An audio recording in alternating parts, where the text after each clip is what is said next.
Kita pemuda Muhammadiyah, Quran dan Sunnah dasar hidup kita, membangun dengan ilmu dan amal dalam jihad fisabilillah.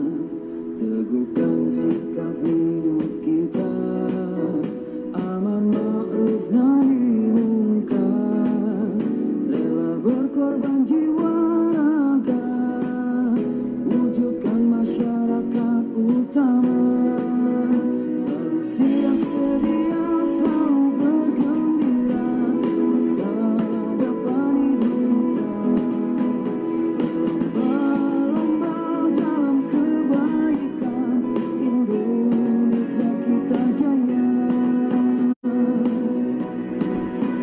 Kita pemuda Muhammadiyah, dan sunnah dasar hidup kita, membangun dengan ilmu dan amal dalam jihad fisabilillah.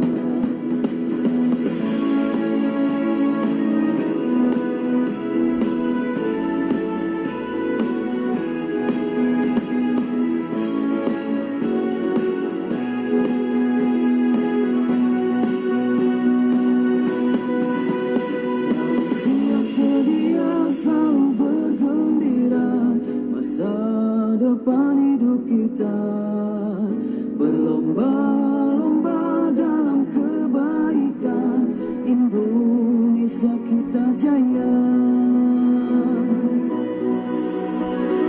Siap sedia, selalu bergembira, masa depan hidup kita, berlomba-lomba dalam kebaikan, Indonesia kita jaya.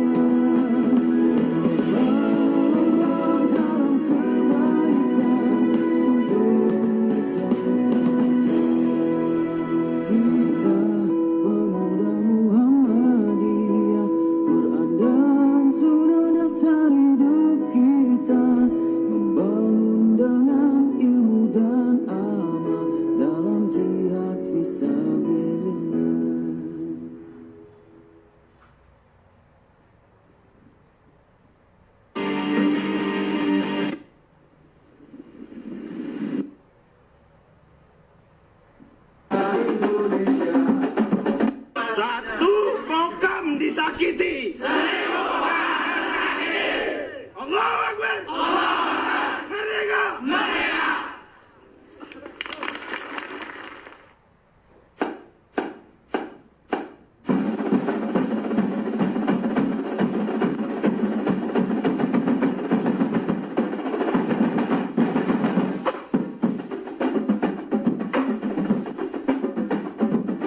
Assalamualaikum warahmatullahi wabarakatuh.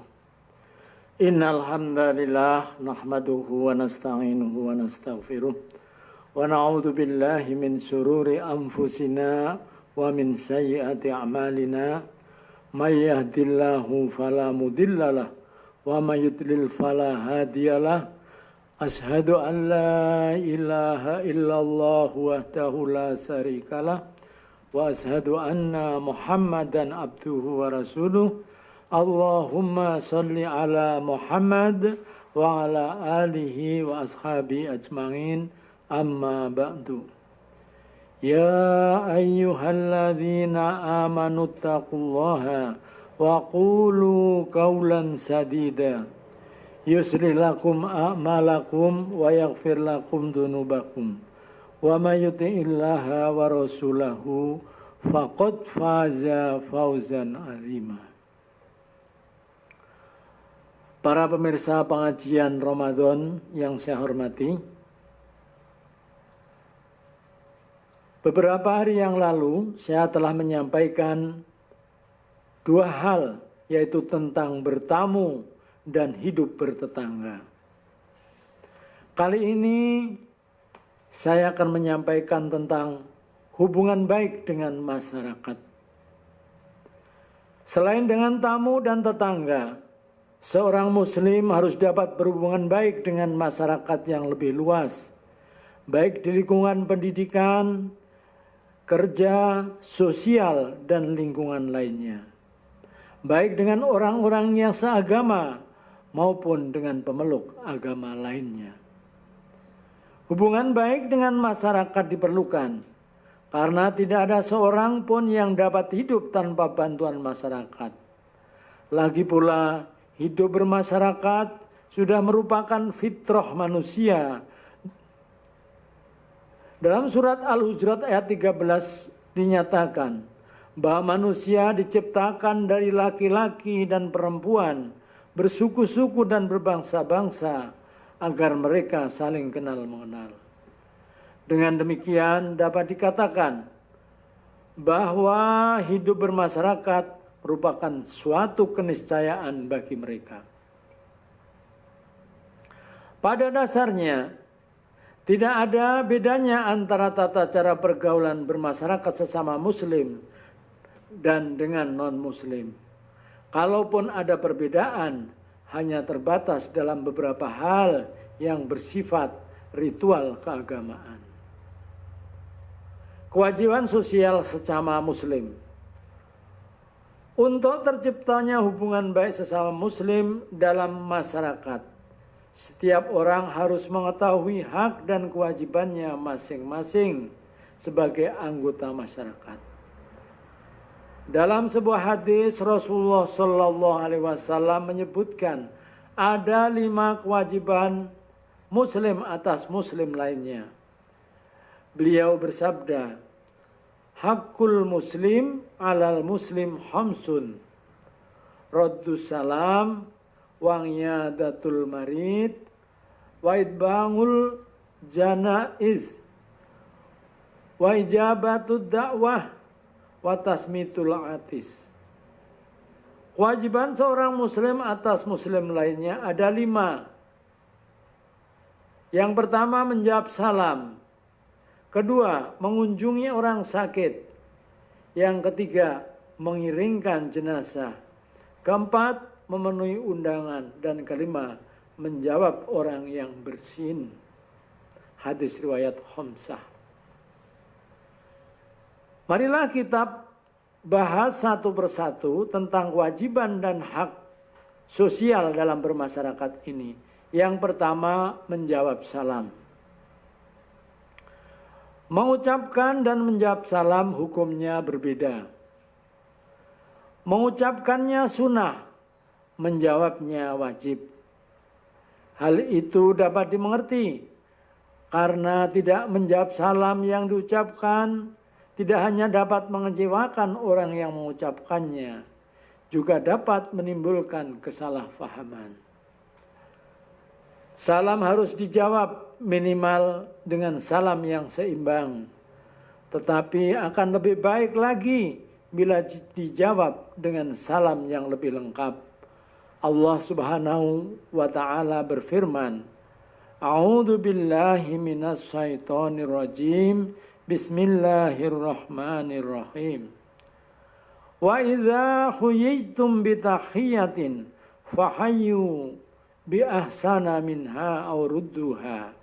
Innallaha kana ala kulli syai'in hasiba. Quran surat An-Nisa ayat 86. Apabila kamu dihormati dengan satu penghormatan, balaslah penghormatan itu dengan yang lebih baik, atau balaslah dengan yang serupa. Sesungguhnya Allah memperhitungkan segala sesuatu. Yang kedua, mengunjungi orang sakit. Menurut Rasulullah SAW, orang-orang yang beriman itu ibarat satu batang tubuh. Apabila salah satu anggota tubuh sakit, yang lain pun ikut sakit pula. Salah satu cara menerapkan hadis di atas adalah dengan meluangkan waktu mengunjungi saudara seagama yang sakit. Kunjungan teman, saudara adalah obat yang mujarab bagi si sakit. Dia merasa senang karena masih ada sahabat untuk berbagi duka. Peribahasa mengatakan, teman ketawa banyak, teman menangis sedikit. Betapa pentingnya mengunjungi orang sakit itu dapat terlihat dalam hadis qudsi berikut ini. Rasulullah sallallahu alaihi wasallam bersabda, Innallaha azza wa jalla yaqulu yaumal qiyamah, Ya ibnu Adama, maritu falam tangutni. Qala, Ya Rabbi kaifa anguduka wa anta rabbil alamin. Qala, ama alimta anna abdi fulanan marido falam tanguthu. Ama alimta laungattuhu lawajatani indahu. Yang artinya, sesungguhnya Allah Azza wa Jalla berfirman pada hari kiamat, Hai anak Adam, aku sakit, kenapa kamu tidak datang mengunjungiku? Anak Adam menjawab, Ya Tuhan, bagaimana aku akan mengunjungimu, sedangkan engkau adalah Tuhan semesta alam. Allah berfirman, tidakkah kamu tahu bahwa si fulan hambaku sakit? Kenapa kamu tidak mengunjunginya? Tahukah kamu, jika kamu mengunjunginya, niscaya kamu akan menemuiku di sisinya. Hadis riwayat Muslim. Yang ketiga, mengiringkan jenazah.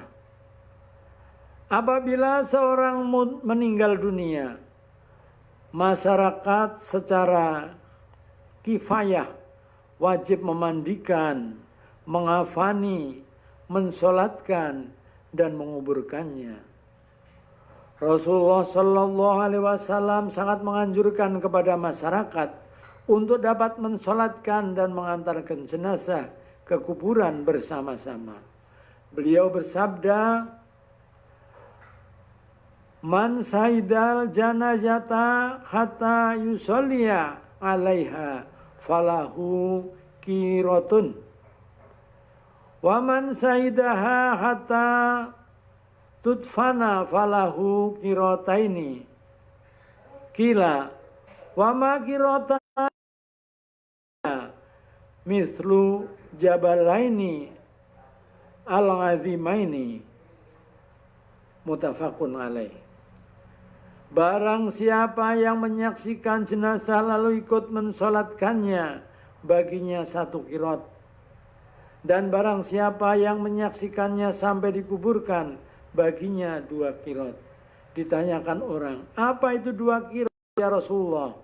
Beliau bersabda, seperti 2 gunung yang besar. Mengantarkan jenazah sampai ke kuburan, di samping untuk mengurangi kedukaan ahli waris yang ditinggalkan, juga sangat penting untuk mengingatkan bahwa cepat atau lambat, tapi pasti setiap orang pasti akan mengalami kematian. Oleh sebab itu, seorang muslim sangat dianjurkan memenuhi berbagai undangan yang diterimanya. Misalnya menghadiri pengajian, rapat, akikah, dan lain sebagainya. Selama tidak ada halangan dan acara-acara tersebut tidak bertentangan dengan syariat Islam.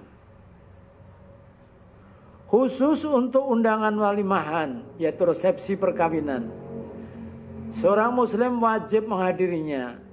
Rasulullah Shallallahu Alaihi Wasallam bersabda, "Idza dunya ahadukum ila walimatin falyatiha," muttafaqun alaih.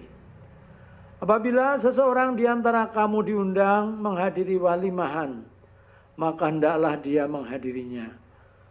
Hadis riwayat Bukhari Muslim. Kewajiban menghadiri walimahan dapat difahami karena pada umumnya walimahan hanya terjadi sekali dalam perjalanan hidup seseorang. Alangkah kecewanya dia apabila sahabat, saudara, dan kenalannya tidak menghadiri undangannya tanpa suatu alasan yang dapat diterima. Oleh sebab itu, apabila kita berhalangan menghadirinya, sebaiknya kita memberitahu terlebih dahulu atau belakangan, diiringi dengan permohonan maaf. Yang kelima, menjawab orang yang bersin atau menyahuti orang yang bersin. Orang yang bersin disunatkan untuk membaca Alhamdulillah.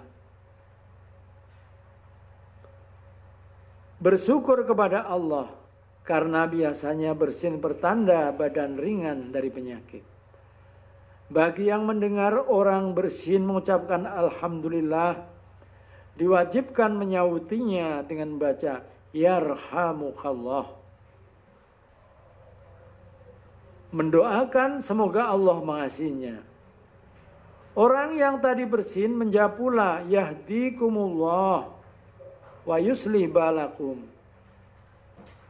Semoga Allah menunjuki dan memperbaiki keadaanmu.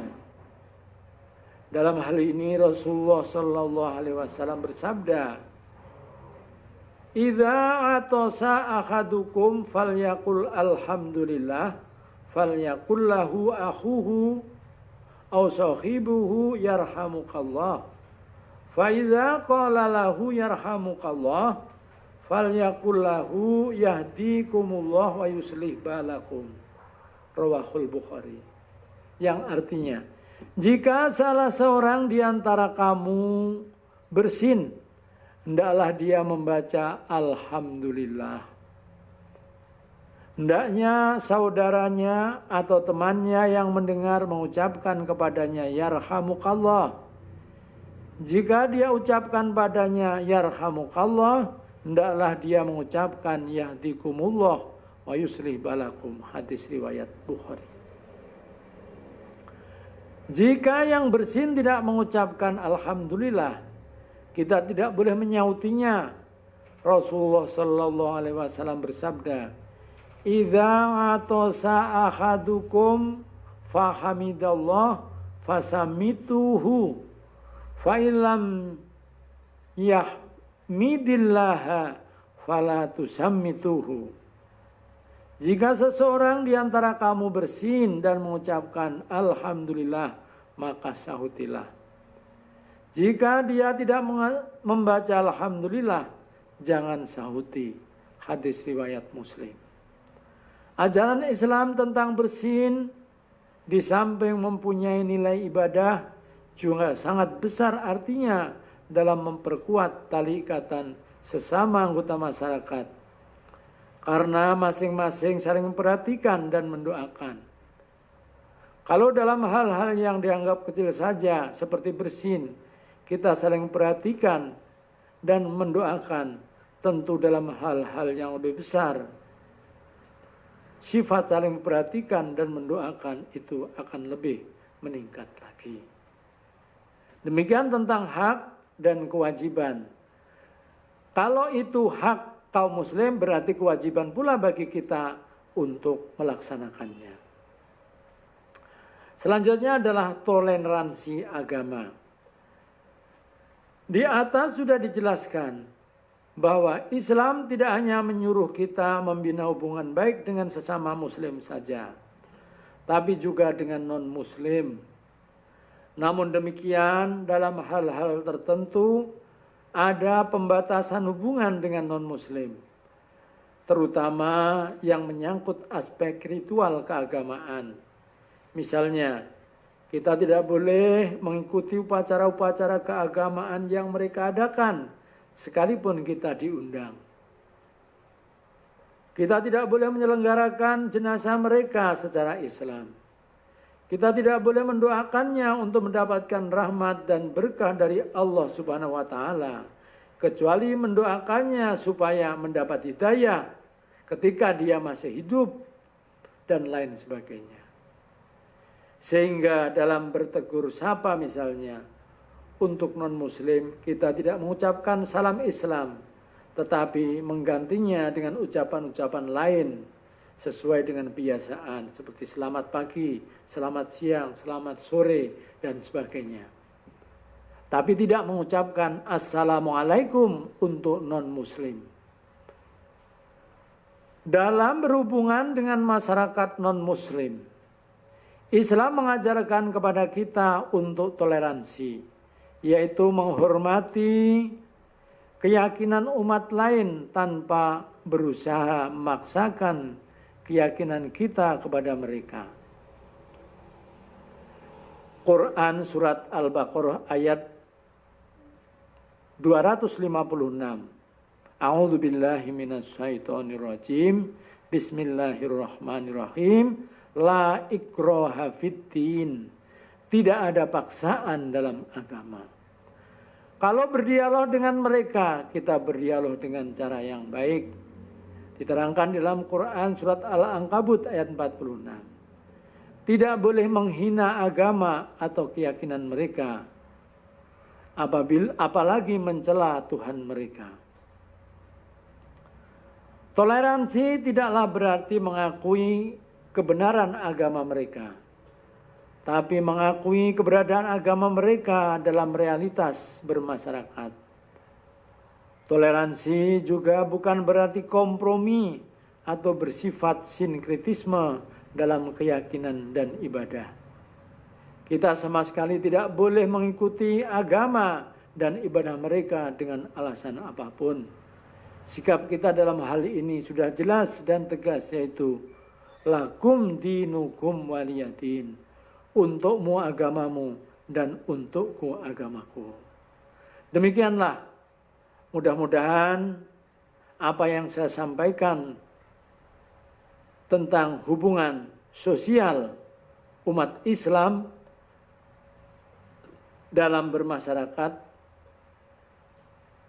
menjadi rujukan kita di dalam kehidupan sehari-hari. Akhirnya, billahi taufiq wal hidayah. Assalamualaikum warahmatullahi wabarakatuh.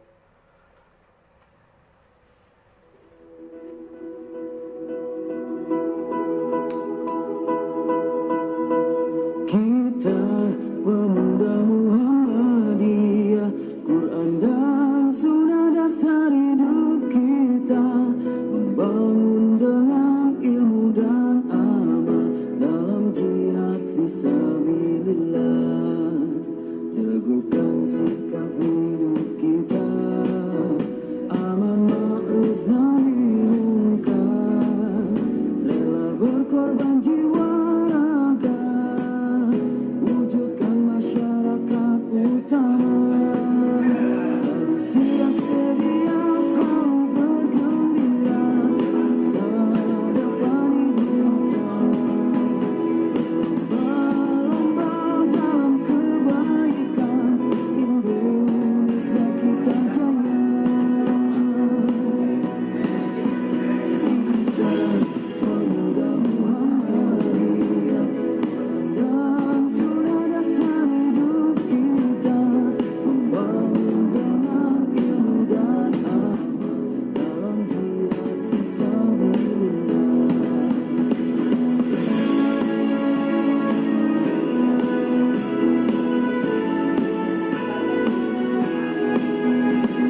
depan hidup kita.